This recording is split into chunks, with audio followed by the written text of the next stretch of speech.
জিয়া এরশাদ খালেদা জিয়া উপর দিয়ে ভারত বিরোধী কথা বলেছে আর ভারতে যে তাদের পা ধরে বসে থেকেছে। তারা পা ধরে আছে গত 15 বছর ধরে, তারা পা ধরে তার ক্ষমতাকে তারা টিকিয়ে রাখছে।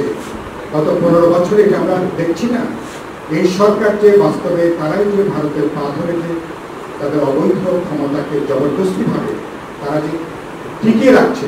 দেশের 18 কোটি মানুষ, ইন্টারন্যাশনাল কমিউনিটি তার সাথে, এটার জন্য আলাদা করে এখনো ব্যাখ্যা দেওয়ার কোনো প্রয়োজন নেই। নিশ্চয়ই আমাদেরও অনেক পয়েন্ট আছে, স্বীকার করতে হবে আমাদের কাছে ভারত যতখানি বিপদগ্রস্ত, কোনো একটা সিস্টেমে যাওয়ার পথেই জায়গা পায় না, আমার কাছে আসতে হবে।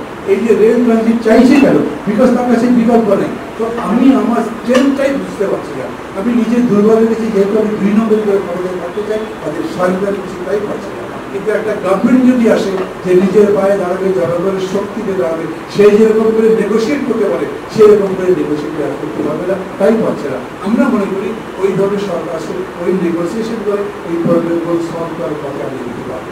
আমরা কানেক্টিভিটির বিরুদ্ধে না, কিন্তু কানেক্টিভিটির নাম করে আসলে করিডোর দেওয়া হবে। বাংলাদেশ যখন এই পুরো অঞ্চলে, সেটা দক্ষিণ এশিয়া হোক, চীন হোক, সকলের সাথে যে একটা আন্তঃযোগাযোগ ব্যবস্থা তার কথা বলবে, বাংলাদেশ 1 ইঞ্চি ভূমি পাবে না, কোনো সুযোগ পাবে না। কিন্তু ভারত আসলে তার নিজের এক অঞ্চল থেকে আরেক অঞ্চলে যাওয়ার জন্য যে করিডোর চাইবে, এবং সেখানে সামরিক সরঞ্জাম থেকে শুরু করে নানান কিছু প্রবাহের জায়গা থাকে, সেটা হচ্ছে সমস্যার জায়গা।